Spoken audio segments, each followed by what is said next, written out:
ವೃಕ್ಷ ಮಾತೆ ಎಂದು ಪ್ರಖ್ಯಾತಿ ಪಡೆದಂಥ ನಮ್ಮ ರಾಜ್ಯದ ಮಹಾತಾಯಿ ವೃಕ್ಷ ಮಾತೆ ಸಾಲುಮರದ ತಿಮ್ಮಕ್ಕನವರು ಇವತ್ತು ಅಪೋಲೋ ಜಯನಗರ ಸೂಪರ್ ಸ್ಪೆಷಾಲಿಟಿ ಆಸ್ಪತ್ರೆಯಲ್ಲಿ ಇಂದು ಮಧ್ಯಾಹ್ನ 12 ಗಂಟೆಗೆ ನಿಧನರಾಗಿದ್ದು ಅತ್ಯಂತ ದುಃಖದಿಂದ ಈ ಒಂದು ಸಂದೇಶವನ್ನು ನಾನು ಸರ್ಕಾರದ ವತಿಯಿಂದ ಕೊಡಲಿಕ್ಕೆ ಬಯಸ್ತಾ ಇದ್ದೀನಿ. ಸಾಲುಮರದ ತಿಮ್ಮಕ್ಕನವರು ಶತಾಯುಷಿಗಳು. ಅವರು ಇವತ್ತು ಮಕ್ಕಳಿಲ್ಲದೆ ಇದ್ದರೂ ಮರಗಳನ್ನೇ ಮಕ್ಕಳು ಅಂತೇಳಿ ಹೇಳಿ ತಿಳಿದುಕೊಂಡು ಏನು ಇಡೀ ರಾಜ್ಯದಾದ್ಯಂತ ಮರಗಳನ್ನು ಬೆಳೆಸಿ ಪ್ರಕೃತಿ ಬಗ್ಗೆ, ಪರಿಸರದ ಬಗ್ಗೆ, ಅರಣ್ಯದ ಬಗ್ಗೆ ಭಾಳಷ್ಟು ಕಳಕಳಿಯನ್ನು ಇಟ್ಟುಕೊಂಡು ಇವತ್ತು ಅವರೇನು ಸೇವೆ ಮಾಡಿದ್ದಾರೆ, ಅವರು ಅಜರಾಮರವಾಗಿದ್ದಾರೆ.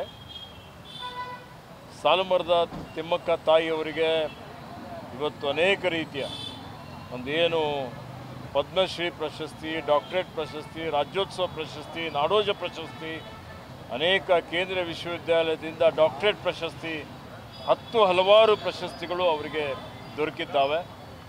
ಇವತ್ತು ಅವ್ರ ಬಗ್ಗೆ ಎಷ್ಟು ಹೇಳಿದ್ರೂ ಕಡಿಮೆನೇ ಇದೆ. ಕರ್ನಾಟಕ ಸರ್ಕಾರ ಇವತ್ತು ಅವರ ಹೆಸರಿನಲ್ಲಿ ಪಠ್ಯಕ್ರಮದಲ್ಲಿ 1ನೇ ತರಗತಿಯಿಂದ PUCವರೆಗೂ ಅವರೇನು ಸೇವೆ ಮಾಡಿದ್ದಾರೆ, ಯಾವ ರೀತಿಯಲ್ಲಿ ಮರಗಳ ಬಗ್ಗೆ, ಪರಿಸರದ ಬಗ್ಗೆ ಅವರಿಗೆ ಕಳಕಳಿ ಇತ್ತು ಅನ್ನುವಂಥದ್ರ ಬಗ್ಗೆ ಯುವಕರಲ್ಲಿ, ವಿದ್ಯಾರ್ಥಿನಿಯರಿಗೆ ಅರಿವು ಮೂಡಿಸುವಂಥದ್ದಕ್ಕೆ ಇವತ್ತು ಪಠ್ಯಕ್ರಮದಲ್ಲಿ ಸೇರಿಸಿದಂಥದ್ದು ಎಲ್ಲರಿಗೂ ಗೊತ್ತಿದ್ದ ವಿಷಯವಾಗಿದೆ. ಶತಾಯುಷಿಗಳಾಗಿ 114 ವರ್ಷ ಅವರು ಸಾರ್ಥಕವಾದಂಥ ಒಂದು ಬದುಕನ್ನು ಬದುಕಿದ್ದಾರೆ. ಹೀಗಾಗಿ ನಮ್ಮ ಅರಣ್ಯ ಇಲಾಖೆಗೆ ಅದರಲ್ಲಿ ಎಲ್ಲರಿಗೂ ಮಾದರಿಯಾಗಿದ್ದರು, ಅವರು ಆದರ್ಶಪ್ರಾಯರಾಗಿದ್ದರು. ಹೀಗಾಗಿ ಅಪೋಲೋ ಆಸ್ಪತ್ರೆಯಲ್ಲಿ 2ನೇ ನವೆಂಬರ್ಗೆ ಅವರು ಉಸಿರಾಟದ ತೊಂದರೆಯಿಂದ ದಾಖಲಾಗಿದ್ದರು.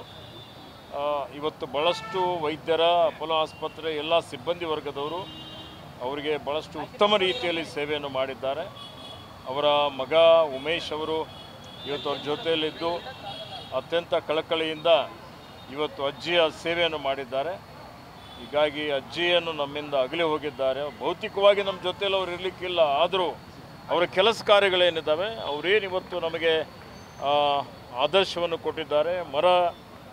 ಗಿಡಗಳನ್ನೇನು ಬೆಳೆಸಿದ್ದಾರೆ, ಪರಿಸರ ಪ್ರಕೃತಿಯ ಬಗ್ಗೆ ಅವರು ಸಂರಕ್ಷಣೆ ಬಗ್ಗೆ ಕಳಕಳಿ ಇತ್ತು. ಇವತ್ತು ನಮ್ಮ ಸರ್ಕಾರದ ರಾಯಭಾರಿಯಾಗಿ ಇವತ್ತು ಅವರೇನು ಕೆಲಸ ಮಾಡಿದ್ದಾರೆ, ನಿಜವಾಗಿಯೂ ಭಾಳ ಎಲ್ಲರಿಗೆ ಆದರ್ಶಪ್ರಾಯರಾಗಿದ್ದಾರೆ. ಹೀಗಾಗಿ ನಾನು ನನ್ನ ಪರವಾಗಿ, ಕರ್ನಾಟಕ ಸರ್ಕಾರದ ಪರವಾಗಿ ಮತ್ತು ಸನ್ಮಾನ್ಯ ಮುಖ್ಯಮಂತ್ರಿಗಳ ಜೊತೆಯಲ್ಲೂ ನಾನು ಮಾತನಾಡಿದ್ದೇನೆ. ಅಜ್ಜಿಯವರ ಅಂತ್ಯಕ್ರಿಯೆ ಸಕಲ ಸರ್ಕಾರಿ ಗೌರವಗಳೊಂದಿಗೆ ಮಾಡಲಿಕ್ಕೆ ಮಾನ್ಯ ಮುಖ್ಯಮಂತ್ರಿಗಳು ಈಗಾಗಲೇ ಸೂಚನೆಯನ್ನು ಕೊಟ್ಟಿದ್ದಾರೆ.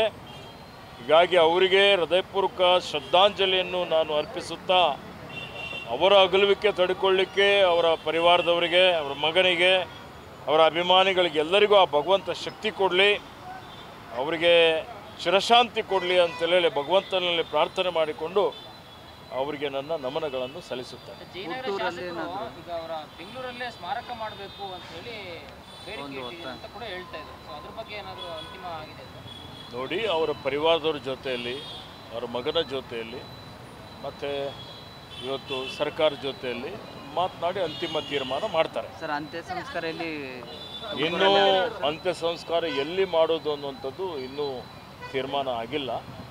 ಅವರ ಪರಿವಾರ ಜೊತೆಯಲ್ಲಿ ಸಂಪರ್ಕ ಮಾಡಿ ಎಲ್ಲಿ ಮಾಡಬೇಕು ಅನ್ನೋಂಥದ್ರ ಬಗ್ಗೆ ಘೋಷಣೆ ಆಗ್ತದೆ. ನೋಡಿ, ನಾಳೆ ಬೆಳಗ್ಗೆ ಮಾಡಬೇಕು ಅನ್ನೋಂಥದ್ದು ಅವರ ಮಗನ ಅವರು ಹೇಳಿದ್ದಾರೆ. ಅದರ ಬಗ್ಗೆ ತೀರ್ಮಾನ ಆದಮೇಲೆ ಮಾಧ್ಯಮದವರಿಗೆ ತಮ್ಮ ಮುಖಾಂತರ ಸಾರ್ವಜನಿಕರಿಗೆ, ಈ ರಾಜ್ಯದ ಜನರಿಗೆ ಮಾಹಿತಿ ಕೊಡ್ತೇವೆ. ಸಾರ್ವಜನಿಕರ ದರ್ಶನಕ್ಕೆ ವ್ಯವಸ್ಥೆ ಇದೆ. ಸಾರ್ವಜನಿಕರ ದರ್ಶನಕ್ಕೆ ಈಗಾಗಲೇ ಹುಲಿಕಲ್ಲಿನಲ್ಲಿ ಅವ್ರ ಮನೆ ಇದೆ. ನಾನು ಅರಣ್ಯ ಇಲಾಖೆ ಅಧಿಕಾರಿಗಳಿಗೆ ಸೂಚನೆ ಕೊಟ್ಟಿದ್ದೇನೆ. ಅಲ್ಲಿ ಸಾರ್ವಜನಿಕವಾಗಿ ಅವರಿಗೆ ನಮನ ಸಲ್ಲಿಸಲಿಕ್ಕೆ ಎಲ್ಲ ರೀತಿಯ ವ್ಯವಸ್ಥೆ ಮಾಡಬೇಕು ಅಂತ ಹೇಳಿದ್ದೇವೆ. ಅಲ್ಲಿ ವ್ಯವಸ್ಥೆ ಆಗ್ತಾ ಇದೆ. ಇಲ್ಲಿ ಬೆಂಗಳೂರಲ್ಲಿ ಏನಿರೋದಿಲ್ಲ ಸರ್. ನೋಡಿ, ಈಗ ಅದೆಲ್ಲ ಈಗಲೇ ಅವರೆಲ್ಲ ಇನ್ನೂ ದುಃಖದಲ್ಲಿದ್ದಾರೆ. ಅವ್ರ ಜೊತೆಲೆಲ್ಲ ಚರ್ಚೆ ಮಾಡಿ ಇವತ್ತು ಸಾರ್ವಜನಿಕರಿಗೆ ಮಾಹಿತಿಯನ್ನು ಕೊಡ್ತೇವೆ. Okay sir. Thank you. ಕ್ಷಣ ಕ್ಷಣದ ಸುದ್ದಿಗಳಿಗಾಗಿ ಫ್ರೀಡಂ ಟಿವಿ ಸಬ್ಸ್ಕ್ರೈಬ್ ಮಾಡಿ, ಲೈಕ್ ಮಾಡಿ ಹಾಗೂ ಫಾಲೋ ಮಾಡಿ. ಹೊಸ ಸುದ್ದಿಗಳ ನೋಟಿಫಿಕೇಶನ್ಗಾಗಿ ಬೆಲ್ ಐಕಾನ್ ಮೇಲೆ ಕ್ಲಿಕ್ ಮಾಡಿ.